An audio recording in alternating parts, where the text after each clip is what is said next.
إن الحمد لله نحمده ونستعينه ونستغفره ونعوذ بالله من شرور أنفسنا ومن سيئات أعمالنا من يهده الله فلا مضل له ومن يضلله فلا هادي له وأشهد أن لا إله إلا الله وحده لا شريك له وأشهد أن محمدا عبده ورسوله أما بعد فإن خير الحديث كتاب الله وخير الهدي هدي محمد صلى الله عليه وسلم وشر الأمور محدثاتها وكل محدثة بدعة وكل بدعة ضلالة وكل ضلالة في النار.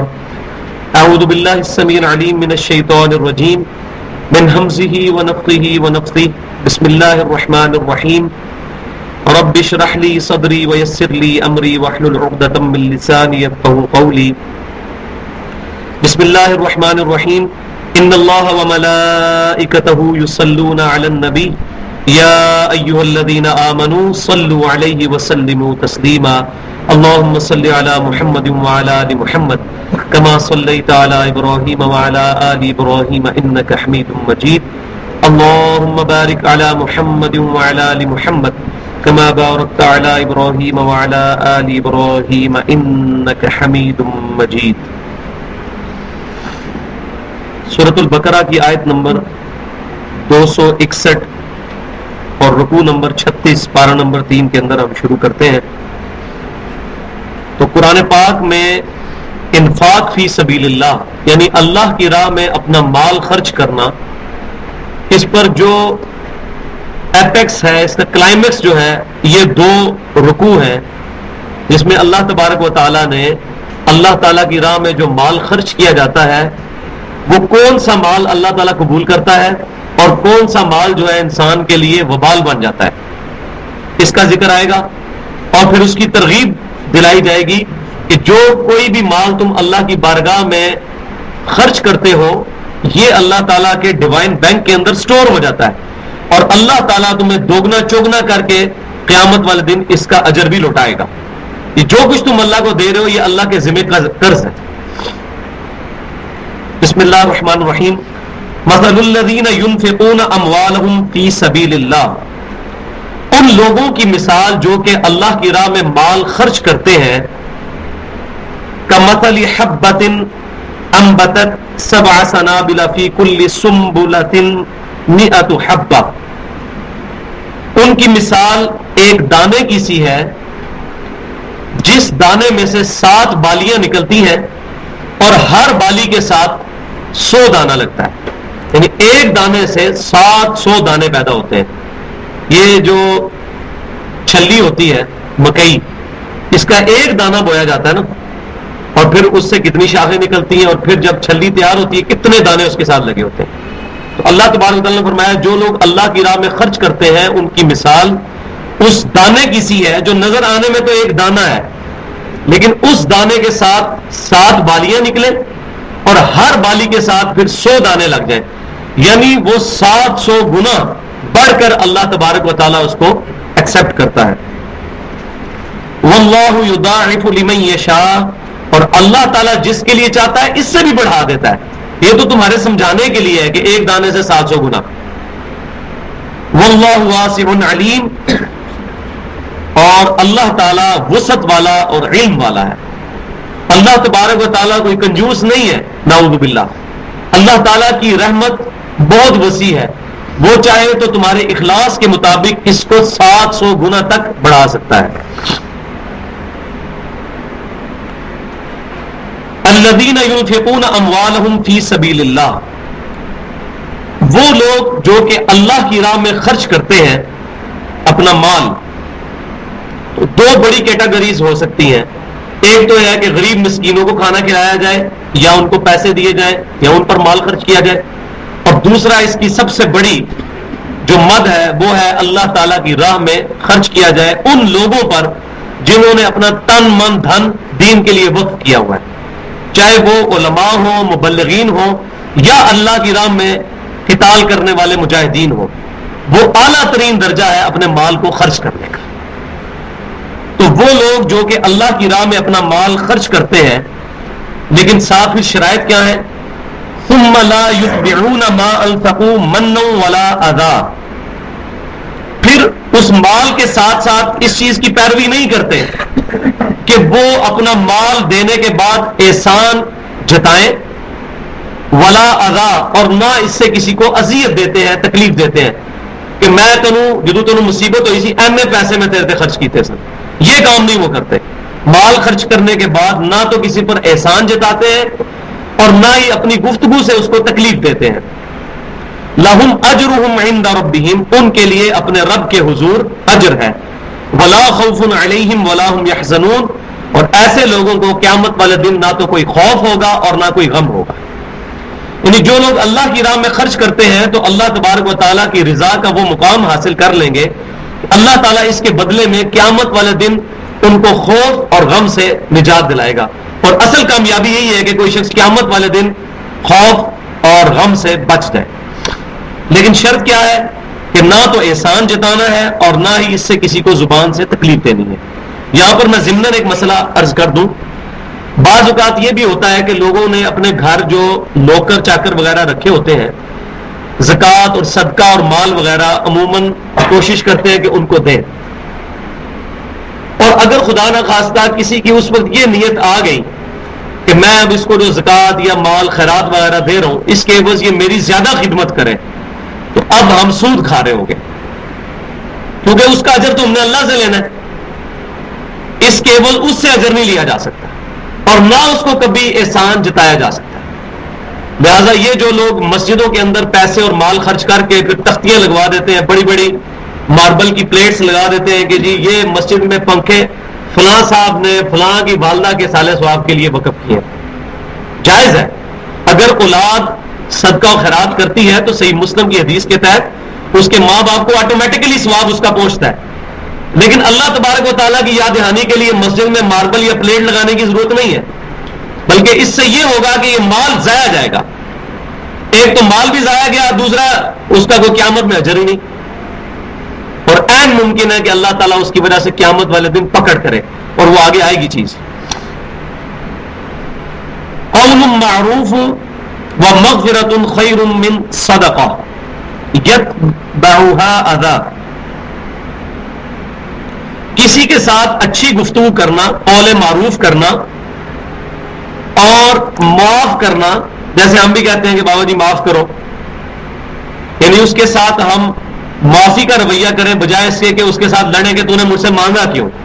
اس کی بجائے اچھی بات کر لی جائے یا اس سے معذرت کر لی جائے، یہ بہت بہتر ہے اس صدقے سے یتبعها اذی، کہ جس صدقے کے بعد پھر اذیت دی جائے اس کو. پہلا 10 روپے ہٹا کٹا آ گیا منگنے واسطے، اب وہ 10 روپے تو ضائع گئے آپ سے اور اس کا اجر بھی نہیں، الٹا وبال بن جائے گا. اگر پیسے نہیں دینے تو 10 کمانڈمنٹس آئیں گی سورہ بنی اسرائیل میں جا کے. ان میں ایک کمانڈ یہ بھی ہے کہ جب کوئی سائل مانگنے کے لیے آتا ہے اللہ کے نیک بندوں کے پاس تو وہ نیک بندے کیا کرتے ہیں کہ اگر ان کے پاس کچھ ہوتا ہے تو دے دیتے ہیں، اور اگر نہیں دے سکتے تو ان کے ساتھ نرمی کے ساتھ بات کرتے ہیں، ان کو جھڑکتے نہیں ہیں. تو اللہ تبارک و تعالیٰ فرما رہا ہے کسی کے ساتھ اچھے طریقے سے گفتگو کر لینا اور اس کی معذرت کو قبول کر لینا، یہ بہت بہتر ہے اس چیز کے کہ تم صدقہ و خیرات کرو اس کے بعد اس کو اذیت دینی شروع کر دو. واللہ غنی حلیم، اور اللہ تعالیٰ بھی تو بے نیاز اور حلیم ہے. اتنی نعمتیں اس نے تمہیں دی ہوئی اور تم مسلسل اس کی نافرمانیاں کر رہے ہو، لیکن وہ بے پرواہ اور حلم برداشت کرنے والا ہے. اس نے بھی تو تمہیں برداشت کیا ہوا ہے. تو اگر اللہ کے دیے ہوئے میں سے تمہیں مال خرچ کرنا پڑتا ہے اور کوئی تم سے مانگنے کے لیے آ جاتا ہے اور تم مال نہیں دے سکتے تو کم از کم اس کو برداشت تو کرو، اپنی زبان کے ساتھ اس کو تکلیف نہ دو. تو میں یہ پہلے بھی کئی دفعہ بتا چکا ہوں کہ قرآن کا جو اسٹوڈنٹ ہے وہ اس بات کو سمجھے کہ جب بھی کوئی آیت کنکلوڈ ہوتی ہے اس کے ساتھ جو اللہ تعالیٰ کی صفات آتی ہیں یہ بڑی انٹلیکچوئل صفات ہوتی ہیں، اس کا تعلق اس گفتگو کے ساتھ ہوتا ہے کہ اللہ تعالیٰ فرما رہا ہے میں بھی تو حلیم ہوں، میں بھی تو تمہیں برداشت کرتا ہوں، تمہاری نافرمانیوں کے باوجود تمہیں کھانا کھلاتا ہوں، اپنے پکے سے پکے دشمن کو، کافر کو، منافق کو بھی میں رزق دیتا ہوں. تو تم سے اگر کوئی مانگنے کے لیے آ گیا میرے دیے ہوئے رزق میں سے تو تم اس کو رزق نہیں دے سکتے یا مال نہیں دے سکتے، کم از کم اسے بات تو سیدھے طریقے سے کرو، اور اگر مال دیتے ہو تو جتاؤ تو نا. اب مثال آ رہی ہے جو لوگ ریاکاری کر کے اپنے مال کو ضائع کر لیتے ہیں، اس کو اللہ تبارک و تعالیٰ ایک مثال سے سمجھا رہا ہے۔ اور یہ یونانیمسلی ایگریڈ ہے پوری دنیا کے اندر کہ گفتگو مثالوں کے ذریعے بڑی آسانی سے سمجھ آتی ہے۔ تو اب اللہ تبارک و تعالیٰ مثال بیان فرما رہا ہے ان لوگوں کی کہ جو مال ریاکاری کے لیے، لوگوں کو دکھلاوے کے لیے اللہ کی راہ میں صدقہ کرتے ہیں۔ جس طرح کہ ہمارے ملک کے اندر بھی کئی لوگوں نے چیریٹی ہومز اور اس طریقے سے این جی اوز کھولی ہوئی ہیں، اور مقصد یہ ہوتا ہے کہ اس کے ذریعے ہم ٹیکس بچا لیں۔ اللہ کی رضا مقصد نہیں ہوتا، ان این جی اوز کے ذریعے وہ شو کر کے گورنمنٹ سے ٹیکس بچا لیتے ہیں۔ تو یہ کس کو دھوکہ دے رہے ہیں؟ اپنے آپ کو۔ اللہ تبارک و تعالیٰ تو ہر چیز کو جاننے والا ہے، ہر شے اللہ تعالیٰ کے علم میں ہے۔ یا ایھا الذین آمنو، اے ایمان والو، لا تبطلوا صدقاتکم بالمن والاذی، مت باطل کرو، ضائع کرو اپنے صدقات کو، خرچ کیے ہوئے مال کو۔ کن چیزوں کے ذریعے؟ بالمن والاذی، احسان جتا کر اور کسی کو اذیت دے کر۔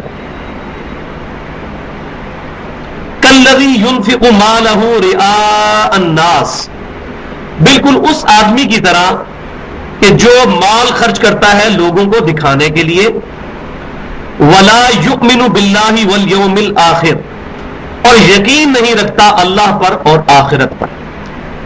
اب یہ بڑی کانٹے کی بات ہے۔ جو شخص لوگوں کو دکھانے کے لیے مال خرچ کرتا ہے، در حقیقت اس کا اللہ اور یوم آخرت پر یقین نہیں ہے۔ کیوں؟ کیونکہ اگر اس کا اللہ اور یوم آخرت پر کامل یقین ہوتا تو وہ مال دے کر جتاتا تو نہ، اور نہ کسی کو اذیت دیتا کہ میں نے تمہیں بڑا احسان کیا تمہیں مال دے کر۔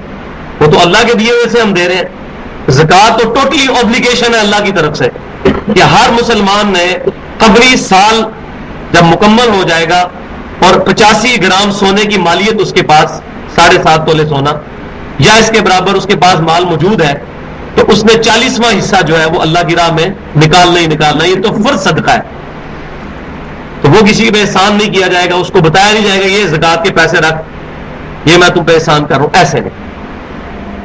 تو اللہ تعالیٰ فرما رہا ہے کہ مت اپنے صدقات کو ضائع کرو لوگوں کو احسان جتا کر اور اذیت دے کر، اس آدمی کی طرح جو لوگوں کو دکھانے کے لیے اپنا مال خرچ کرتا ہے، ولا یؤمن باللہ والیوم الآخر، اور حقیقت میں وہ نہ اللہ پر ایمان رکھتا ہے نہ قیامت کے دن پر، والعیاذ باللہ۔ اب اس کی مثال آ رہی ہے، فمثلہ کمثل صفوان علیہ تراب، اس کی مثال اس طرح ہے جیسے کوئی مٹی ہو جو چکنی قسم کی چٹان، اس کے اوپر مٹی چپکی ہوئی ہو، فَأَصَابَهُ وَابِلٌ فَتَرَكَهُ صَلْدًا، پھر اس پر زور سے بارش برسے تو وہ اس کو بالکل صاف کر دے۔ اب چٹیل قسم کا ٹینچر پتھر ہو، اس پر مٹی ہو اور وہ چکنا پتھر ہو، ظاہر ہے اس پہ زور سے بارش پڑے گی تو کیا ہوگا؟ ساری مٹی ریموو ہو جائے گی۔ تو اللہ تبارک و تعالیٰ فرما رہا ہے بالکل اسی طرح تمہارے صدقے کی مثال اس مٹی کی سی ہوگی جس طرح وہ چکنے پتھر کے اوپر ہے، جیسے ہی بارش آئی وہ مٹی غائب، جیسے ہی تم نے ریاکاری کی تو وہ سارے کا سارا مال ضائع، اور پتھر پھر چکنے کا چکنا، اس پہ مٹی نہیں، اور جس پتھر پر مٹی نہیں ہوگی ظاہر ہے وہاں پر کوئی چیز، کوئی اناج بھی نہیں اگ سکتا۔ آپ دیکھتے ہیں کہ جن پتھروں پر مٹی جمی ہوتی ہے وہاں پر چڑیا وغیرہ جب ان کی بیٹ گرتی ہے اس کے ساتھ کوئی بیج آتا ہے، وہاں بھی چھوٹے چھوٹے پودے اگاتے ہیں، لیکن جب تیز پانی پڑے گا اور چٹیل وہ بالکل چکنا پتھر ہوگا تو مٹی ریموو ہو جائے گی۔ بالکل اس طریقے سے جو شخص اللہ کی راہ میں مال خرچ کرتا ہے لوگوں کو دکھانے کے لیے، اس کا مال بالکل ضائع۔ لا يقدرون على شيء مما كسبوا، پھر وہ ریاکار شخص کسی چیز کے اوپر قدرت نہیں پائے گا جو تو اس نے محنت کی تھی۔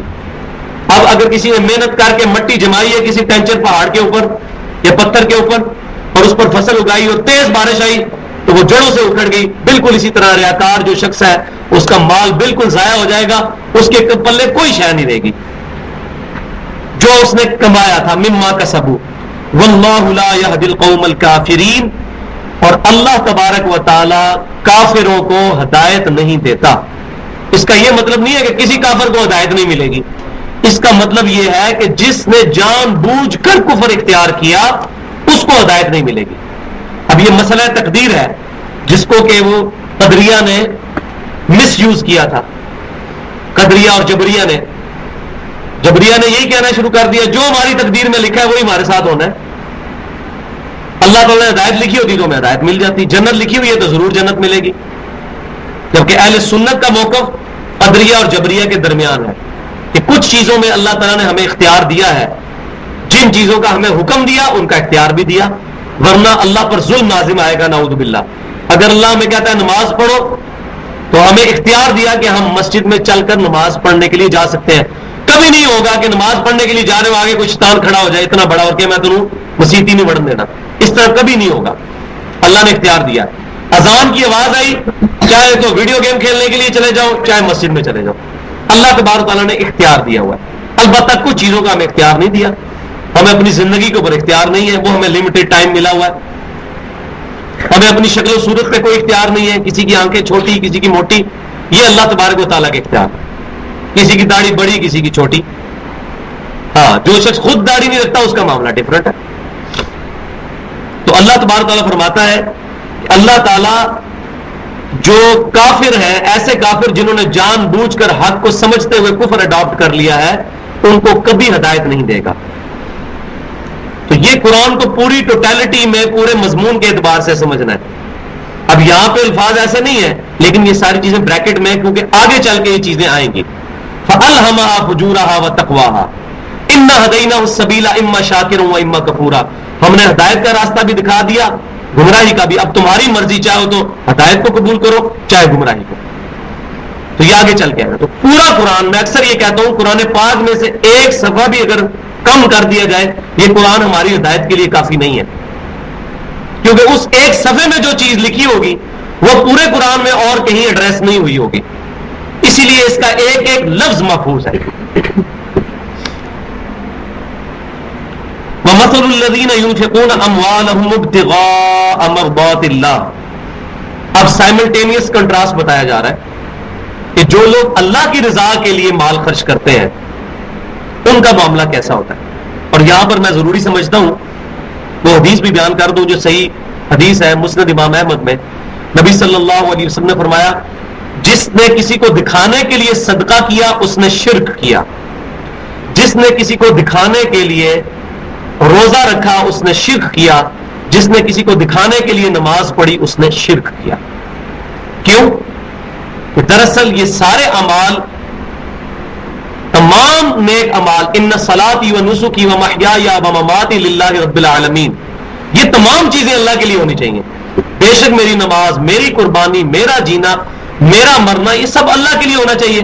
اور جب ہم اللہ کے ساتھ مخلوق میں سے کسی کی نیت کر لیں گے نیک اعمال کے اوپر تو ظاہر ہے وہ ہمارے اعمال ضائع جائیں گے. تو اب سائملٹینیس کنٹراسٹ آ رہا ہے کہ وہ لوگ جو اللہ کی رضا کے لیے خرچ کرتے ہیں ان کی کیا فضیلت ہے. ان لوگوں کی مثال, الذین ينفقون اموالهم ابتغاء مرضات اللہ, کہ جو لوگ خالصتاً اللہ کی خوشنودی حاصل کرنے کے لیے اپنا مال خرچ کرتے ہیں, وتثبیتا من انفسہم, اور اس لیے کہ ان کے دل پختہ ہو جائے. دل کی پختگی کیا ہے کہ انسان جب پیسے خرچ کر رہا ہے یا مال خرچ کر رہا ہے تو اس سپریم بینگ کے لیے, اس سپر نیچرل ایجنسی کے لیے جس کو اس نے دیکھا نہیں ہے. جو چیز نظر آ رہی ہو وہ تو بندے کو سمجھ آتی ہے. میں کسی کو پیسے دیتا ہوں تو اب میں امید بعض اوقات کروں شاید کہ جب میرے پہ برا وقت آئے گا یہ میری مدد کرے گا, لیکن اللہ کو میں نے دیکھا نہیں ہے. بن دیکھے خدا, ان الذین یخشون ربهم بالغیب لهم مغفرۃ واجر کبیر, بے شک جو لوگ اپنے رب سے بغیر دیکھے ہوئے اس سے ڈرتے ہیں. دیکھ لیا تو سارا مسئلہ ہی حل ہو گیا, دیکھ کے مان تو پھر کیا مانا, قیامت والے دن تو سارے مان جائیں گے. لیکن اس دن سے پہلے بغیر دیکھے جس کے دل کی پختگی ہوگی کہ میں اللہ کے ڈیوائن بینک کے اندر یہ اپنا مال سٹور کر رہا ہوں اور اللہ تعالیٰ اس کو دگنا چگنا کر کے لٹائے گا, وہی شخص اللہ کی رضا کے لیے مال کو خرچ کرے گا. اس کی مثال کیا ہے, کمثل جنۃ بربوۃ اصابها وابل فآتت اکلها ضعفین. اس کی مثال اس باغ کی سی ہے جو ایک بلند زمین کے اوپر ہو, جس پر زور کی بارش ہو رہی ہو اور وہ باغ دگنا پھل دیتا ہو. ایسی پیاری زمین ہو جو بلندی پر ہو، یعنی جہاں عام آدمی کی یا جانوروں کی اپروچ نہ ہوگی، اس باغ کو بگاڑ دے، اور وہاں پر بارش بھی ہوتی ہو اور وہ پھل بھی دگنا دیتا ہو۔ یہ ربوہ لفظ جو ہے، یہی وہ لفظ ہے جس کو قادیانیوں نے اپنے علاقے کے لیے استعمال کیا، وہ یہی قرآن سے لیا انہوں نے۔ ربوہ ایسی بلند زمین کو کہتے ہیں کہ جو عام سطح سے اونچی زمین ہوتی ہے۔ تو آپ دیکھ لیں کہ باطل فرقے بھی قرآن پاک سے الفاظ استعمال کر رہے ہیں۔ تو ہر شخص کوشش کرتا ہے قرآن و حدیث سے حوالے پیش کرنے کی، لیکن وہ ہمیں پتہ چل جاتا ہے اگر ہم کمپیریٹو اسٹڈی کریں کہ یہ کس سینس کے اندر یہ چیز ہے۔ ربوہ کے لفظ کے ساتھ ہمیں کوئی چیڑ نہیں ہے۔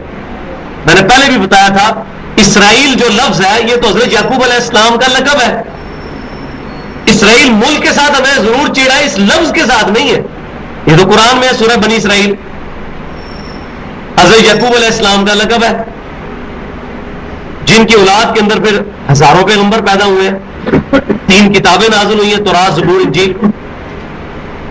اسرائیل کے لفظ، ربوہ کے لفظ کے ساتھ ہمیں چڑ نہیں ہے۔ ہاں، ربوہ جن لوگوں نے قائم کیا، انہوں نے جو نظریات اور فکر امت کو پیش کی وہ گمراہی اور دلالت پر مبنی ہے، اس کے ساتھ ہمیں اختلاف ہے۔ اور صرف یہ کہہ دینا کافی نہیں، ان پر حق بھی واضح کرنا ہے، ان کو بتانا ہے کہ بھائی آپ کو جس معاملے میں دھوکہ لگا ہے، آپ یہ چیزیں خود سٹڈی کرو۔ ختم نبوت کی یہ تم نے غلط تعویل کی ہے، یہ امت میں تم سے پہلے کسی نے کی ہے۔ ٹھیک ہے، ما کان محمد ابا احد من رجالکم ولکن رسول اللہ وخاتم النبیین، اس کا مطلب واقعی یہ ہے کہ نبی صلی اللہ علیہ وسلم نبوت کی مہر ہے، لیکن مہر کا یہ مفہوم بیان کرنا کہ جو شخص بھی نبی صلی اللہ علیہ وسلم کے بعد نبی آئے گا وہ نبی صلی اللہ علیہ وسلم کی مہر سے نبی بنے گا، یہ بات غلط ہے۔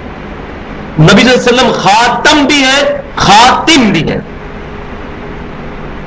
انبیاء کرام کے سلسلے کو ختم فرمانے والے بھی ہیں، اور انبیاء کی مہر بھی ہے۔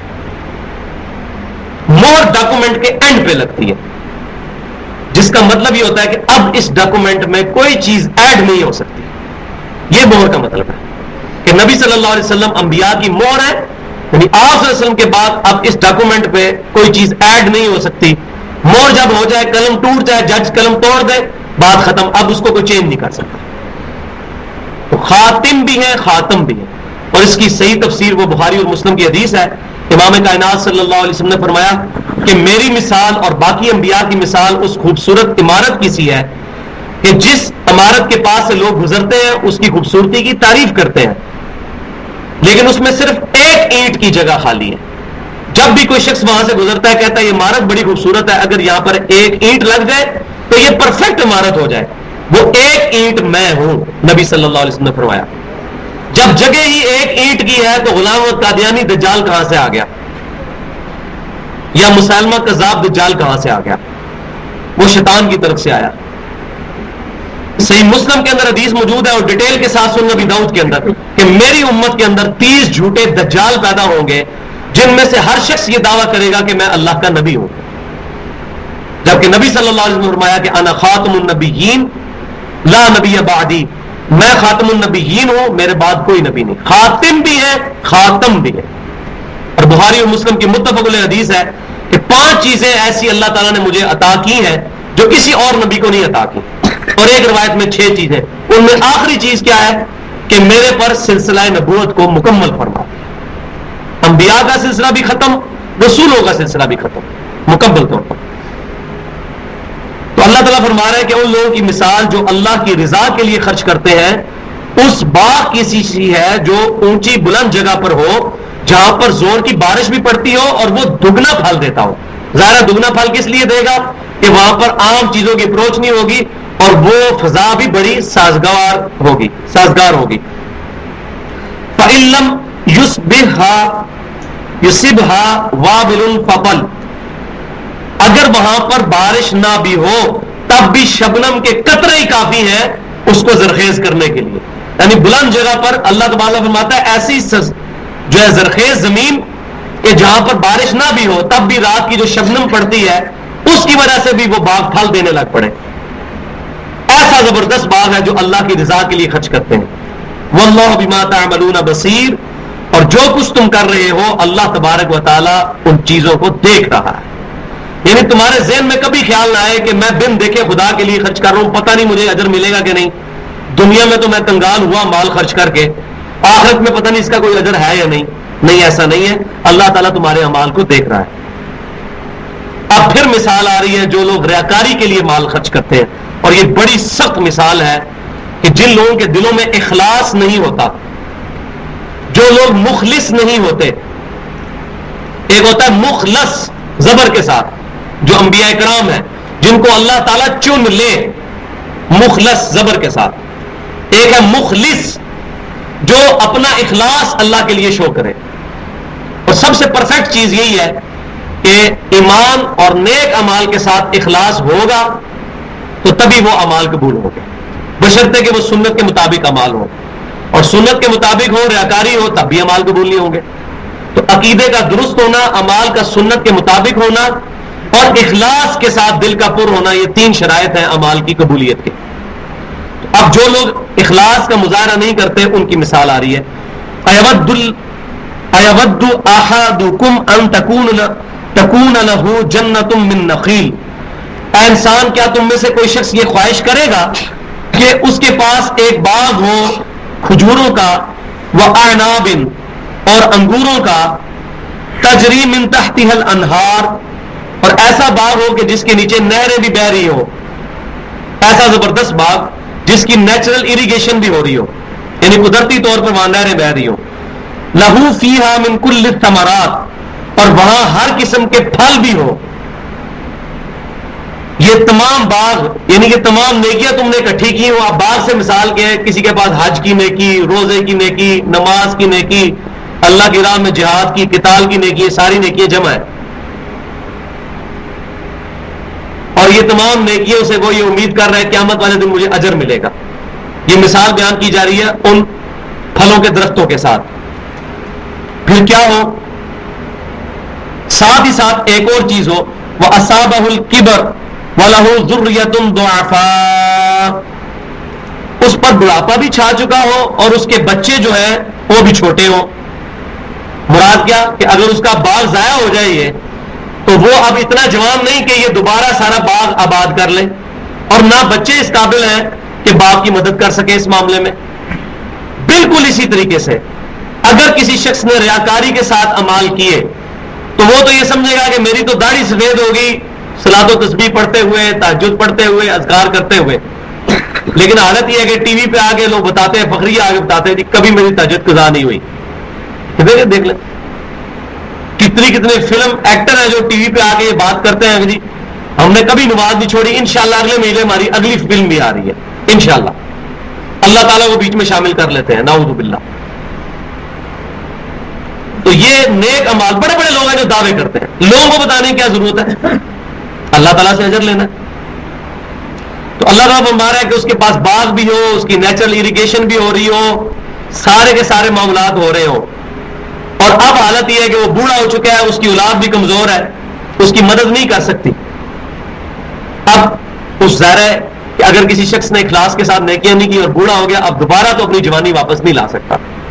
پھر اللہ تعالیٰ فرماتا ہے فَأَصَابَهَا إِعْصَارٌ فِيهِ نَارٌ فَاحْتَرَقَتْ, اچانک ایک آگ کا بگولا آئے اس کے باغ کے اوپر اور ہر چیز جل بھن جائے.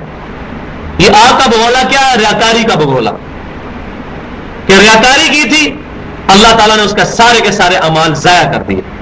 كَذَلِكَ يُبَيِّنُ اللَّهُ لَكُمُ الْآيَاتِ, ایسے ہی اللہ تعالیٰ اپنی آیات کھول کھول کر بیان کرتا ہے تمہارے لیے. لعلکم تتفکرون, تاکہ تم فکر کرو, اس پر توجہ دو کہ جس طریقے سے وہ اتنا خوبصورت باغ کھجوروں کا اور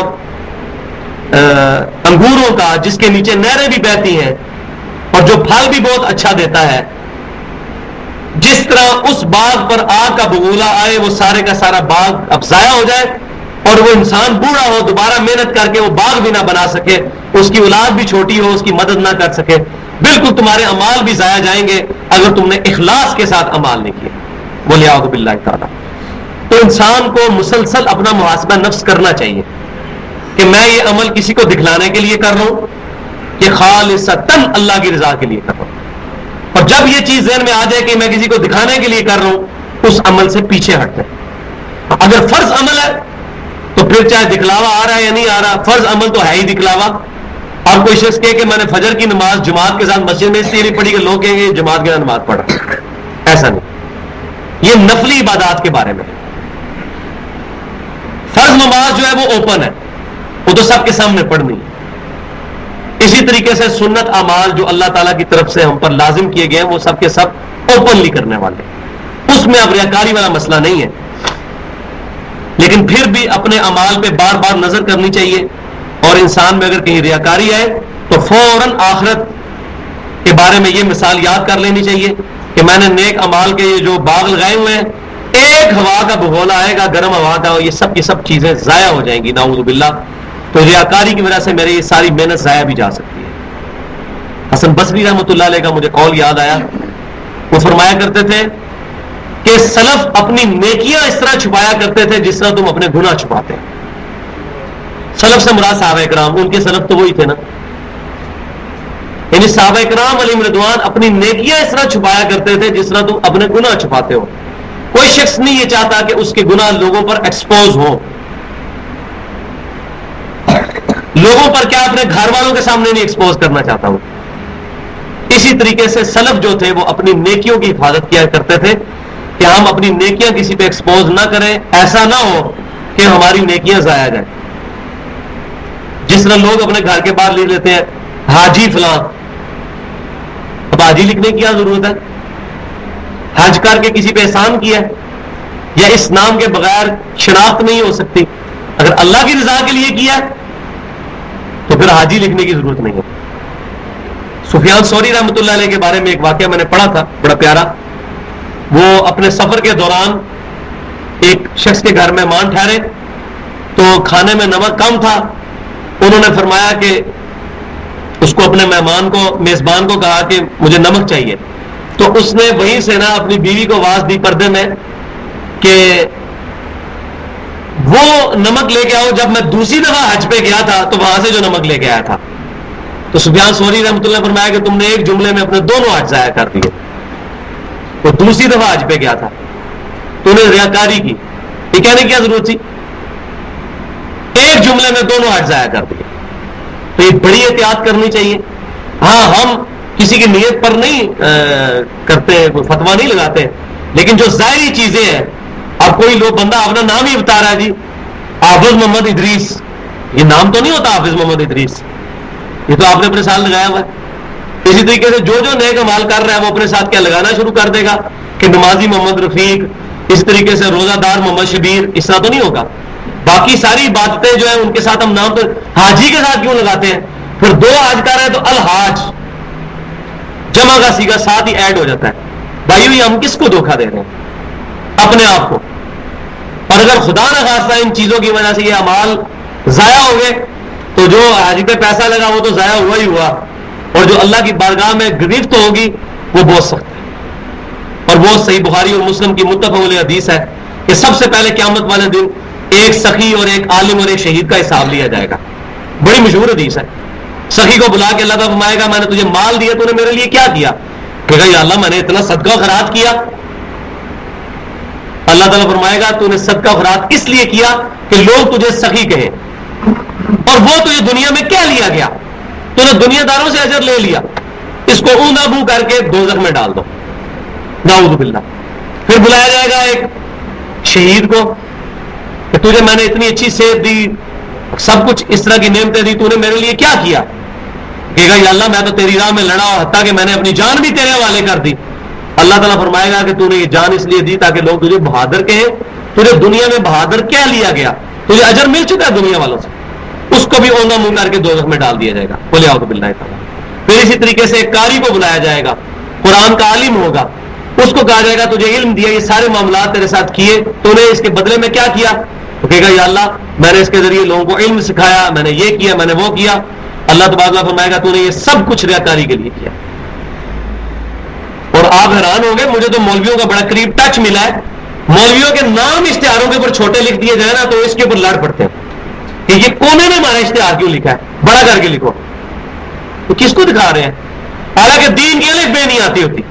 واللہ میں تو اب تنگ آ چکا ہوں، میں تو کوشش کرتا ہوں کہ جملے میں بڑی مشکل سے کان بند کر کے بیٹھوں، مجھے تو اکثر آوازارگی ہوتی ہے جو کچھ بیان ہو رہا ہوتا ہے، ضعیف ضعیف روایات اور پتہ نہیں کیا کچھ بیان کر کر کے تو لوگوں کو جو ہے وہ تعلیمات دے رہے ہوتے ہیں. چلو عام آدمی کے لیے تو سبحان اللہ کیا ہے کہ دل خوش کر لیتا ہے، ایسی باتیں لوگ بیان کر رہے ہوتے ہیں، پھر اوپر سے پھر اس طرح کی مشہوری، ولیعوذ باللہ تعالیٰ، اللہ تعالیٰ ہمیں محفوظ کرے. تو ریاکاری سے بچنا ہے. یہ آج کا ہم یہ بھی آج درس لے کے جائیں کہ ہم نے اپنے نیک اعمال کی اس طرح حفاظت کرنی ہے جیسے اپنے گناہوں کی حفاظت کرتے ہیں، کہ ہمارے گناہ کسی پر ایکسپوز نہ ہو، اور اللہ تعالیٰ ہمیں گناہوں سے بھی محفوظ فرمائے.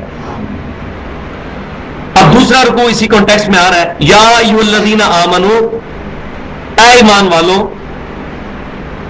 اب ترغیب دلائی جا رہی ہے، انفقوا من طیبات ما کسبتم ومما اخرجنا لکم من الارض، خرچ کرو عمدہ چیزوں میں سے جو تم نے کمائی ہے اور جو ہم نے رزق زمین سے تمہارے لیے نکالا، اس میں سے بھی اللہ کی راہ میں خرچ کرو. جیسا کہ آپ کو پتا ہے کہ عشر دیا جاتا ہے زمین کی کمائی کے اوپر بھی، اور مال میں سے جو ہے وہ زکوٰۃ دی جاتی ہے. اللہ تبارک و تعالیٰ کی راہ میں خرچ کرو اس مال میں سے جو اللہ نے تمہیں دیا. یہ بڑی کانٹے کی بات ہے.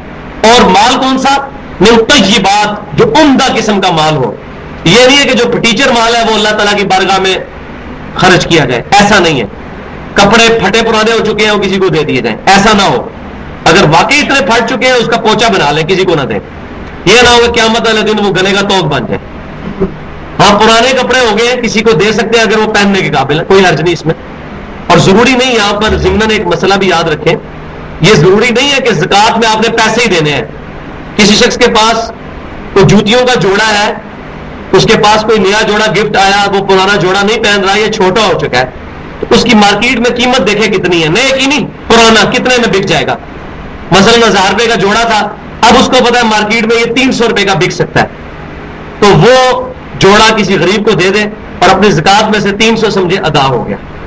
ضروری نہیں ہے کہ پیسے ہی دینے ہیں، پیسے تو نبی کے زمانے میں آئی کوئی نہیں تھے، پیسے بھی مال دینا ہے آپ نے. مال بھی اللہ کی راہ میں خرچ کیا جا سکتا ہے، مال تجارت بھی. کسی کی پینٹ کی دکان ہے اور وہ کہیں پر کوئی دین کی کوئی ایسے مدرسہ ہے، وہاں پر پینٹ دے دیتا ہے، اس کی قیمت مارکیٹ میں جتنی ہے اس اعتبار سے وہ اپنے زکوٰۃ کے پیسے مائنس کر سکتا ہے. ضروری نہیں کہ پیسے ہی خرچ کرے. یہ میں نے ضمن مسئلہ عرض کر دیا. تو اللہ تعالیٰ ہمارا ہے کہ اگر تم نے چیز دینی ہے تو عمدہ چیز دو اللہ کی راہ میں. وَلَا تَيَمَّمُوا الْخَبِيثَ مِنْهُ تُنْفِقُونَ وَلَسْتُمْ بِآخِذِهِ، اور مت ارادہ کرو اپنی کمائی میں سے ردی چیز کا، کہ اگر تمہیں وہ چیز دی جائے تو تم وہ لو ہی نہ. تمہیں کوئی اس طرح کا مال لے رہے تم تو لینے سے انکار کر دو. اللہ تبارک و تعالیٰ کو ایسا ردی مال کیوں دیتے ہو؟ یہ بڑی کانٹے کی بات ہے. میں تو یہ اللہ تعالیٰ کی تو بارگاہ میں مال خرچ کرنا تو چھوڑے، آپ کسی فقیر کو بھی اگر کوئی اس طرح کا مال دے نا جس کے اندر کوئی نقص موجود ہو تو بعض کا وہ بھی نہیں لیتا. تو نعوذ باللہ کیا ہم اللہ تبارک و تعالیٰ کو اتنا بھی مقام نہیں دیتے ہیں؟ اور بیسیکلی جو ہم اللہ کی راہ میں کسی بندے پر مال خرچ کر رہے ہوتے ہیں وہ اللہ ہی کو دے رہے ہوتے ہیں. ردی چیز کا ارادہ نہ کرو کہ تم میں سے اگر کوئی شخص تمہیں کوئی دے تو تم اس کو نہ لو. الا ان تغمضوا فی، بجز اس کے کہ تم چشم پوشی کر لو، فی ہی اس معاملے کے اندر تم لینے سے انکار کر دو. وَاعْلَمُوا أَنَّ اللَّهَ غَنِيٌّ حَمِيدٌ، اور یہ کانٹے کی بات جان لو کہ بے شک اللہ تعالیٰ غنی ہے اور اپنی ذات کے اندر خود تعریف کیا گیا ہے. کتنی کانٹے کی بات آئی ہے کہ اللہ بے پرواہ ہے. یہ جو اللہ تمہیں بار بار کہہ رہا ہے مال خرچ کرو مال خرچ کرو، کہ تمہیں یہ وسوسہ نہ ہے کہ اللہ کو مال کی ضرورت ہے. اللہ تو غنی ہے، اللہ الصمد بے نیاز ہے اور حمید ہے. اس کی کوئی تعریف نہ بھی کرے، وہ اپنی ذات کے اندر خود ایسا ہے کہ وہ تعریف کے قابل ہے. انک حمید مجید، درود شریف میں بھی ہم پڑھتے ہیں. اب مال جو لوگ خرچ نہیں کرتے اس کے پیچھے موٹیو کیا ہوتا ہے کہ شیطان یہ وسوسہ دلاتا ہے کہ مال خرچ کرو گے تو کم ہو جائے گا. حالانکہ الحمدللہ میرا پریکٹیکل ایکسپیرینس ہے کہ مال خرچ کرنے سے کبھی کم نہیں ہوتا. زیادہ ہو یا نہ ہو یہ معاملہ ڈفرینٹ ہے. میں یہ نہیں کہتا ہوں کرامت سنا دوں آپ کو کہ زیادہ ہو گیا، کم نہیں ہوتا. یہ بالکل گرانٹیڈ والی بات ہے. وہ پیسے نکل ہی جاتے ہوتے ہیں. آپ یہ چیک کر کے دیکھ لیں کہ آپ حساب کتاب, جو بندہ لکھ لکھ کے حساب کتاب کرتا رہے اس کا تو معاملہ ڈفرینٹ ہے. لیکن اگر انسان بے پرواہ ہو کر اللہ کی راہ میں خرچ کرتا رہے, اللہ تبارک و تعالیٰ اس کے مال میں برکت کیسے دے گا. مثال کے طور پر 500 روپیہ کسی نے مسجد میں دیا, یا کسی عالم کی یا خطیب کی خدمت کر لی, وہ آگے چل کے آئے گا کہ سب سے بہترین مصرف یہ ہے کہ جن لوگوں نے اپنا تن من دھن دین کے لیے وقف کیا ہوا ہے ان کی خدمت کی جائے, چاہے وہ علماء اور خطباء یا امام مسجد ہوں, چاہے اللہ کی راہ میں قتال کرنے والے لوگ ہوں. یہ سب سے بہترین مصرف ہے مال خرچ کرنے کا. آپ نے 500 روپیہ مسجد میں دے دیا, یا کسی غریب آدمی کی مدد کی, یا کسی خطیب کو دے دیا. آپ کی تنخواہ اگر 15,000 ہے تو 14,500 رہ گی, آپ تو یہی سمجھ رہے ہیں. لیکن اس پورے مہینے میں آپ کا کوئی بچہ بیمار نہیں ہوا تو آپ کو ہزاروں روپے کا فائدہ ہوا. ہو سکتا ہے آپ کے بچے کو ایسی بیماری لگ جاتی, ایسی بیماری کیا عام بیماری بھی, چائلڈ اسپیشلسٹ جیلم کے اندر بھی آپ دیکھ لیں جو اچھے ہیں, وہ 500 روپے فیس لے لیتے ہیں, پھر دوائی بھی 500 کی لکھ دیتے ہیں, اور پھر کہتے ہیں نہیں ایک دفعہ پھر دکھانا, پھر تھوڑی چمڑی لاؤں گے, ایک ہفتے بعد دوبارہ دکھانا, پھر چمڑی دوبارہ اتارتے ہیں. اس طرح ہزاروں روپیہ نکلتا جاتا ہے. ان ہزاروں روپے کا یہ آپ چیک کیجئے گا, اگر آپ نے اللہ کی راہ میں مال خرچ کیا اور اس مہینے آپ کے پیسے اس مد میں نہ نکلے, آپ سمجھ لیں کہ یہ اللہ تعالیٰ نے مجھے دنیا کے اندر لوٹا دیا. کئی لوگ ہیں ایسی بیماریاں لگ جاتی ہیں کہ پیسے دے کے بھی شفا نہیں ہوتی. اب یہ ڈیلیسس پہ جو لوگ چلے جاتے ہیں, بعض بات عموماً یہی ہوتا ہے ہفتے میں ایک دفعہ ڈیلیسس ہوتے ہیں, 4,000 روپے قیمت ہے, اور 2-3 گھنٹے جو مشین پہ تکلیف کاٹنی پڑتی وہ الگ. تو مہینے کے کتنے بنے؟ 16 سے 20,000 روپیہ. اور پھر جب یہ بیماری بڑھنی شروع ہوتی ہے, ہر تیسرے دن ڈیلیسس پہ آ جاتا ہے, تو 30-40,000 روپیہ مہینے کا بھی خرچ ہو جاتا ہے. تو گردے فیل ہونا تو آج کل تو یہ ڈاکٹرز بتا رہے ہیں تقریباً 15 سے 20% لوگوں کے ساتھ یہ معاملات ہو رہے ہیں. 2 منٹ نہیں لگتے کسی کے گردے فیل ہو جائیں کسی بھی وجہ سے. بڑے بڑے صحیح والے, آج مجھے دفتر سے فون آیا, بڑا بہترین ہمارا ایک آفیسر تھا, تو وہ کرکٹ میچ کھیل کے تو فیلڈنگ کرنے کے بعد اپنی بیٹنگ کا انتظار کر رہا تھا, وہیں بیٹھے بیٹھے ہارٹ فیل ہو گیا اس کا. بالکل صحیح صحت, 6 فٹ قد اس کا, سب معاملات بالکل ٹھیک, اور وہ کھیلنے والا اور بہترین اس کی صحت, ورزش لگانے والا, ہارٹ فیل ہو گیا. 52 سال عمر تھی. ہم میں سے کئی لوگ ہیں جو کہ 52 تک پہنچے ہوئے ہوں گے, تو ابھی بھی ان کو امید ہوگی کہ میری والدہ کی عمر 70 سال ہے, 70 تک تو میں بھی ٹور ہی جاؤں گا. ایسے ہو جاتا, لوگوں امید, کسی نے نہیں امید لگائی ہوتی کہ واقعی میں نے مرنا ہے. ایئر کریش ہو جاتے ہیں. اگلے دن وہ ڈسکوری چینل پہ لگا ہوا تھا کہ ایک عورت بچی صرف ایک ایئر کریش میں, اس کی عمر 37 سال تھی جب ایئر کریش ہوا, وہ ایک عورت بچی اس میں سے, 200-250 بندے مر گئے. پتا آپ کو ایئر کریش ہو تو کدھر بندہ بچتا ہے. تو وہ کہتی ہے کہ جب جو ہے وہ جہاز کے اندر اس طرح کے سمٹمز آنے شروع ہوئے نا کہ اب یہ جہاز گیا, تو کہتی ہے میں نے پہلی چیز یہ سوچی کہ میری عمر 37 سال ہے اور میری موت آ گئی ہے. میں نے تو کبھی سوچا بھی نہیں تھا کہ 37 سال میں مجھے موت آئے گی. میری تو ابھی دادی بھی 90 سال کی زندہ ہے, میں تو سوچی تھی میں بھی 90 تک جاؤں گی. وہ کہتی ہے اس دن میں نے پہلی دفعہ سوچا کہ نہیں 37 سال کی عمر میں بندہ مر سکتا ہے. وہ تو بائی چانس بچ گئی, ساتھ کے وہ سارے مر گئے نا. تو واقعی انسان کو کوئی پتہ نہیں ہوتا. آنے کی ترتیب ہے کہ باپ پہلے آتا ہے, بیٹا بعد میں. جانے کی ترتیب یہ نہیں ہے کہ چونکہ باپ جو ہے وہ پہلے آئے وہ پہلے ہی جائے گا, بیٹا بعد میں آئے بعد میں جائے گا. نہیں, بیٹا پہلے بھی جا سکتا ہے, باپ بھی بیٹے کا جنازہ اٹھائے ہوئے ہو سکتا ہے, اور کئی ہمارے سامنے معاملات ہوتے ہیں. اس معاملے میں ہمیں جو ہے وہ شیطانی وسوسوں سے بچنا چاہیے. یہ شیطان ہمیں برے راستے کے اوپر چلاتا ہے. الشیطان یعدکم الفقر, شیطان تمہیں تنگ دستی کی طرف جو ہے وہ گھسیٹتا ہے. وَيَأْمُرُكُمْ بِالْفَحْشَاءِ, اور تمہیں حکم دیتا ہے اس بات کا کہ تم بے حیائی کے کام کرو. تمہیں ڈراتا ہے کہ اللہ کی راہ میں پیسے خرچ کرو گے غریب ہو جاؤ گے. اب بے حیائی پہ لگانے دے گا تمہیں کہے گا کہ تم پوری رات کا جو ہے وہ پیکج لے لو موبائل کا, اور غیر محرم لڑکیوں کے ساتھ تم جو ہے وہ گفتگو کرتے رہو, اس کے اوپر پیسے لگاؤ. دیکھیں بالکل قرآن پاک کتنی آفاقی کتاب ہے, آج کے معاملات میں بھی بالکل فٹ بیٹھ رہی ہے. قرآن پاک کو کوئی زمانہ پرانا نہیں کرے گا. شیطان تمہیں ڈراتا ہے غربت سے، وَيَأْمُرُكُمْ بِالْفَحْشَاءِ، اور حکم دیتا ہے کہ فحاشی کے کاموں میں پیسے لگاؤ، ادھر پیسے کم نہیں ہوں گے۔ آپ دیکھ لیں کتنا پورے گھنٹوں لگے رہتے ہیں موبائل کے اوپر، انٹرنیٹ پہ بیٹھے رہتے ہیں، کیسے کیسے معاملات اور پھر سٹوریاں کھلتی ہیں بعد میں۔ اللہ کی راہ میں خرچ کرتے ہوئے ان کو لگتا ہے پیسے کم ہو رہے ہیں، بے حیائی کے کاموں میں کوئی خرچ نہیں ہو رہا۔ ابھی یہ جو کرکٹ کا ورلڈ کپ لگا، آپ دیکھ لیں لوگوں نے ہزاروں روپیہ خرچ کر کے بڑی بڑی اسکرینیں لگائی ہیں، انہیں کو کہیں کہ بھائی آپ کے اسی شہر کے اندر کئی ایسی بچیاں جن کی شادی ہونے والی ہے، پیسے کی وجہ سے نہیں ہو سکتی، آپ وہ کوآپریٹ کریں، کہیں کرنے کے لیے تیار ہوں گے؟ فحاشی کے کاموں میں لگائیں گے، وہاں ان کو شیطان کہے گا کوئی نہیں خرچ ہوتے، نیکی کے کاموں میں خرچ ہو۔ بالکل آج کی بات ہے یہ، واللہ یعدکم مغفرۃ منہ وفضلا، اور اللہ تعالیٰ تم سے اپنی بخشش اور فضل کا وعدہ کرتا ہے۔ آپ مجھے بتائیں اللہ کا وعدہ سچا ہے یا شیطان کا؟ اللہ کا وعدہ کیا ہے کہ اللہ کی راہ میں خرچ کرو گے، اللہ تبارک و تعالیٰ اس مال خرچنے کی وجہ سے تمہاری مغفرت بھی کرے گا اور تمہیں اپنے فضل سے اور دے گا، دنیا کے اندر نہ بھی دے، آخرت میں تو اس نے دینا ہے۔ صحیح بخاری کے اندر حدیث موجود ہے، کسی مسلمان کو کوئی تکلیف پہنچتی ہے، حتیٰ کہ اس کے پاؤں میں کوئی کانٹا چبھے یا اس کو کوئی ٹینشن بھی ہو، اندیشہ بھی لاحق ہو، اس کے بدلے بھی اللہ تعالیٰ اس کے گناہ معاف کر دیتا ہے۔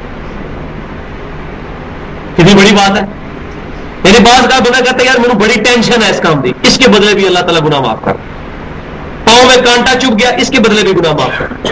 اسی طریقے سے کسی نے مال اللہ کی راہ میں خرچ کیا، اس کو یہ ٹینشن ہوگی کہ اس کی وجہ سے میرا مال کم ہو رہا ہے، اللہ تبارک و تعالیٰ سے امید رکھے، اللہ تبارک و تعالیٰ اس کے بدلے میں اس کو زیادہ مال عطا فرمائے گا، دنیا میں نہ تو آخرت میں ضرور، اور آخرت کی کامیابی اصل میں کامیابی ہے۔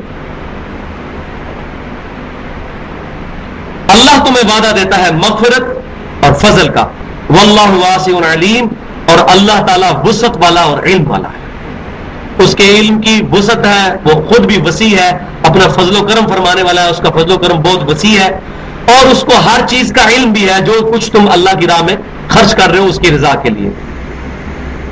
لیکن یہ مال کون خرچ کرے گا؟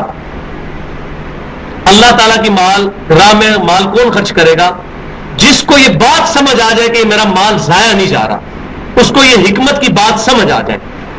لن تنالوا البر حتى تنفقوا مما تحبون، اللہ کے حضور تم کبھی بھی نیکی کے اعلیٰ ترین درجے کو نہیں پہنچ سکتے جب تک کہ اپنی پسندیدہ چیزیں اللہ کی راہ میں خرچ نہ کرو۔ جس کو یہ پتا ہوگا نا کہ میں پسندیدہ چیز خرچ کروں گا، اللہ کو زیادہ پسند آئے گی، وہ مجھے زیادہ اس کا اجر دے گا، وہ اصل میں بندہ ہے جس کو اللہ نے حکمت عطا فرمائی ہے۔ حکمت کہتے ہیں علم کی پختگی کو، اور وہی چیز آ رہی ہے یؤتی الحکمت من یشاء، اللہ تعالیٰ جسے چاہتا ہے علم کی پختگی حکمت عطا فرماتا ہے۔ جس کو حکمت آ گئی، یہ بات سمجھ آ گئی کہ میرا مال ضائع نہیں ہو رہا، اللہ کی بارگاہ میں سٹور ہو رہا ہے، تو اس کے بارے میں آ رہے ہیں وَمَن يُؤْتَ الْحِكْمَةَ فَقَدْ أُوتِيَ خَيْرًا كَثِيرًا، اور جس کو اللہ تعالیٰ نے حکمت عطا فرما دی اس کو تو خیر کثیر، بہت زیادہ بھلائی عطا فرما دی۔ سب سے بڑی بھلائی اس روئے ارض پہ یہ ہے کہ اللہ تبارک تعالیٰ کسی کو حکمت علم کی پختگی عطا فرما دے کہ وہ کتاب و سنت کا منہج اختیار کر لے، جو کچھ امام کائنات صلی اللہ علیہ وسلم نے تعلیم فرمایا اس کو من و عن قبول کر لے۔ لیکن اس کے لیے شرط کیا ہے؟ وَمَا يَذَّكَّرُ إِلَّا أُولُو الْأَلْبَابِ، نصیحت تو نہیں حاصل کرتے مگر عقل والے، جو اپنی عقل استعمال کریں گے، بیوقوف آدمی تو نہیں کرے گا۔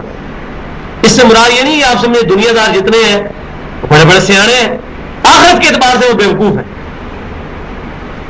آخرت کے اعتبار سے وہ سیانا ہے جو بندہ اللہ کی راہ میں مال خرچ کرے اور کسی پر احسان بھی نہ جتائے اور اللہ سے امید رکھے کہ اللہ تعالیٰ اس کو لٹائے گا۔ اور جہاں پہ میں ایک تھوڑی ضمن بات کر دوں، خصوصاً عورتوں کے اندر یہ بڑی بری عادت موجود ہے، خریداری کے لیے مارکیٹ میں جاتی ہیں، وہاں جا کے بعض کا بارگیننگ کرتی ہیں، وہ 200 کی چیز دکاندار 1000 کی بتا کے 500 کی ان کو دے دیتا ہے، 300 روپے فالتو دے کے آ جاتی ہیں۔ لیکن اسی دروازے پر ایک رکشے والا کھڑا ہوتا ہے جو کہتا ہے جی بہن جی 40 روپے لواں گا میں، جادے تک دے، نہیں 40 نہیں دینے میں تو 3 لے۔ وہ بیچارہ محنت کے ساتھ کمائی کر رہا ہے، اس کے 10 روپے کم کروائیں گے، اور وہ 300 روپے کا کپڑا جو ہے وہ 500 کا خرید کے آ جائیں گے، اور وہاں ان کو بالکل خیال نہیں آئے گا.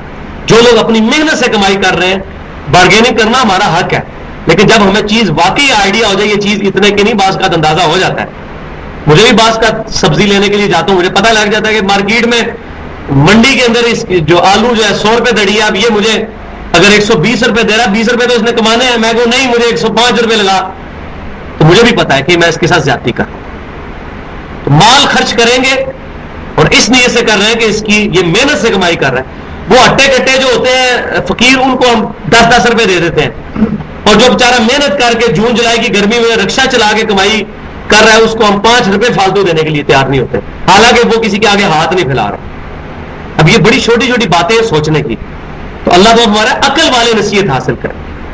اور اس کو میں مثال سے بھی سمجھاتا ہوں، اور اکثر اوقات بات مثال سے سمجھ بھی آ جاتی ہے کہ اگر ہمیں یہ کہا جائے گورنمنٹ آف پاکستان کی طرف سے جو شخص جہلم سے لے کر لاہور تک ریل کار میں کھڑا ہو کر سفر کرے، لاہور پہنچتے ہی اس کی پوری زندگی کا خرچہ گورنمنٹ کے ذمہ، اس کے بچوں کی تعلیم، اس کی رہائش، بجلی کا بل، گیس کا بل، ٹوٹل اکانومی گورنمنٹ اس کا خرچہ برداشت کرے گی، تو کیا خیال ہے لوگ تیار نہیں ہو جائیں گے؟ لوگ کہیں گے جی ہم الٹے لٹک کے بھی چلے جائیں گے، 3 گھنٹے کا سفر ہی ہے نا، پھر موجے ہی موجانے. تو بھائیو یہ بھی 30 40 50 60 سال کی زندگی ہے نا، اگر یہ ہم حلال اور حرام کی تمیز کر کے ایسے طریقے سے بسر کر لیں پھر موجے ہی موجے. صحیح مسلم کے اندر حدیث موجود ہے، نبی صلی اللہ علیہ وسلم فرمایا آخرت کی اور دنیا کی مثال اس طرح ہے جیسے کوئی سوئی ڈبوئے سمندر کے اندر، اس کے ساتھ جتنا پانی لگتا ہے نا، یہ دنیا کی زندگی اور سمندر آخرت کی زندگی. کتنی بڑی زندگی. اگر دنیا میں بندہ ٹف زندگی گزار کر، نمازوں کی پابندی کر کے، سنت کا اہتمام کر کے، حلال حرام کی تمیز کرتے ہوئے اپنی زندگی تکلیف سے گزارے، انشاءاللہ آخرت میں موجے موجے، ہمیشہ کی موجے. لیکن وہی بات ہے کہ دنیا نقد اور آخرت ادھار ہے، اس لیے بات سمجھ نہیں آتی. تو بھائیو آخرت ادھار ہے اسی لیے تو اتنے بڑے اجر ہیں. مجھے بتائیں سبحان اللہ کہنے پہ جنت میں ایک درخت لگنا، یہ کون سی اکویشن ہے؟ یہ بھی تو آپ سوچیں. ایک بار سبحان اللہ کہنے سے جنت میں ایک درخت لگ جائے، اور اتنا بڑا بڑا درخت کہ سینکڑوں سال تک گھوڑے دوڑاتے رہے ان کے سائے سے باہر نہ نکلے، اتنی بڑی سلطنت ایک بار سبحان اللہ پہ مل جائے جنت کے اندر. یہ کیوں ہے کہ یہ سبحان اللہ کہنا واقعی مشکل ہے. فرائض کی پابندی دنیا میں کرنا واقعی مشکل ہے، اور یہ میں اکثر کہتا ہوں کہ یہ کوئی 2 دن کی گیم تو ہے نہیں ہے، رمضان کی طرح فصلی بٹیروں والا کام تو ہے نہیں ہے کہ 1 مہینے روزہ رکھ کے نمازیں پڑھ کے پھر 11 مہینے چھٹی. یہ تو روزانہ اپنے نفس سے جنگ کرنی پڑتی ہے، اور یہ سب سے بڑا جہاد ہے. سورۃ الفرقان آیت نمبر 52، فلا تطع الکافرین وجاہدہم بہ جہادا کبیرا. اے محبوب صلی اللہ علیہ وسلم کافروں کی باتوں کا برا نہ منائے، پرواہ نہ کریں، وجاہدہم بہ جہادا کبیرا، اس قرآن کے ذریعے ان سے بڑا جہاد کریں. سب سے بڑا جہاد قرآن کے ذریعے جہاد. وہ کیا ہے؟ لقد من اللہ علی المؤمنین اذ بعث فیہم رسولا من انفسہم یتلو علیہم آیاتہ ویزکیہم ویعلمہم الکتاب والحکمہ. نبی صلی اللہ علیہ وسلم، اللہ تعالیٰ کا احسان ہے مومنوں پر کہ اللہ نے ان میں سے ایک رسول اٹھایا جو ان پہ اللہ کی آیات تلاوت کرتے ہیں، ان کو کتاب اور حکمت کی تعلیم دیتے ہیں، ان کا تزکیہ کرتے ہیں، ان کو کتاب اور حکمت کی تعلیم دیتے ہیں. وَإِن كَانُوا مِن قَبْلُ لَفِي ضَلَالٍ مُبِينٍ. اور بے شک اس قرآن کے نزول سے پہلے، اس نبی صلی اللہ علیہ وسلم کے آنے سے پہلے یہ لوگ کھلی گمراہی میں تھے. امام کائنات سید الاولین والآخرین، شفیع المذنبین، رحمت للعالمین، سیدنا و مولانا امام اعظم محمد رسول اللہ صلی اللہ علیہ وسلم ذریعہ نجات بنے ہیں لوگوں کا، الحمدللہ. اور ان کو کتاب و حکمت سکھائی. اور حکمت کیا ہے؟ دین کا فہم سمجھ آ جائے، قرآن کا فہم سمجھ آ جائے، سنت کا فہم سمجھ آ جائے. اسی چیز کو کتاب العلم چیپٹر صحیح بخاری میں حدیث موجود ہے. نبی صلی اللہ علیہ وسلم نے فرمایا اللہ تعالیٰ جس کے ساتھ بھلائی کا ارادہ فرماتا ہے اس کو دین کی فقہ عطا فرما دیتا ہے، دین کی سمجھ عطا فرماتا ہے.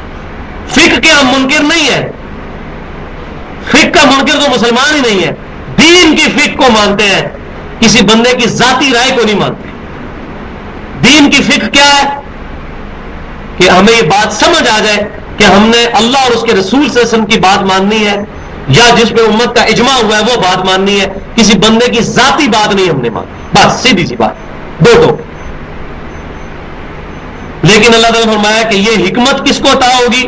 وما یذکر الا اولو الالباب، اس سے نصیحت نہیں حاصل کریں گے مگر وہی لوگ جو کہ عقل والے ہیں۔ وما انفقتم من نفقۃ او نذرتم من نذر فان اللہ یعلمہ، جو کچھ بھی تم اللہ کی راہ میں مال خرچ کرتے ہو یا اللہ تعالیٰ کے لیے کوئی منت مانتے ہو تو اللہ تعالیٰ کے وہ علم میں ہے، اللہ تبارک و تعالیٰ ایک ایک نیکی تمہاری نوٹ کر رہا ہے۔ وما للظالمین من انصار، مگر جو ظالم لوگ ہیں، گناہ کرنے والے لوگ ہیں، وہ بھی یہ بات یاد رکھیں ان کا کوئی مددگار نہیں ہوگا، اللہ تعالیٰ نے ان کی باتیں بھی نوٹ کی ہوئی ہیں۔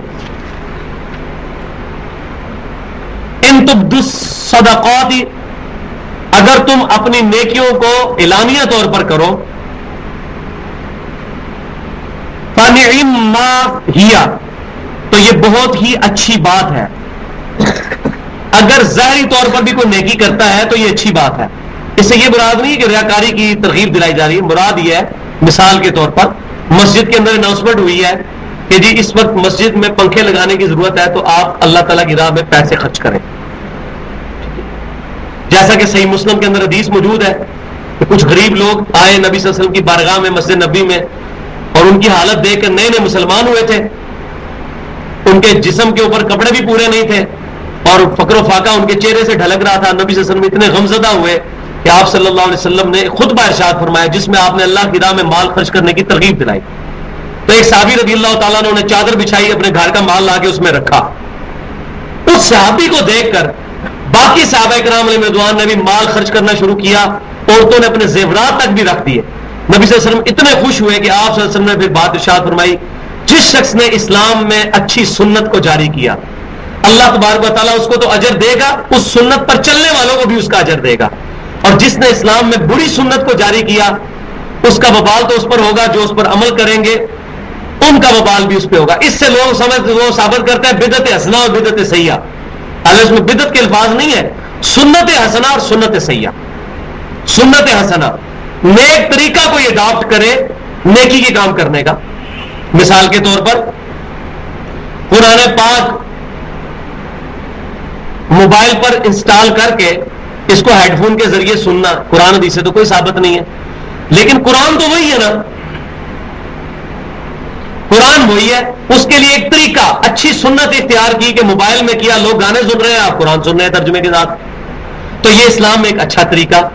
اسی طریقے سے کوئی اچھی ویڈیو بنا کر کتاب و سنت کے منہج پر کسی کو دی جائے، اچھا طریقہ، پرنٹنگ کروا کے دی جائے، اچھا طریقہ، یہ سارے اسلام میں اچھے طریقے، یہ بدعت نہیں ہے، بدعت یہ نہیں ہوں گی اس لیے کہ یہ طریقے اڈاپٹ کیے جا رہے ہیں نیکی کے کام کرنے کے۔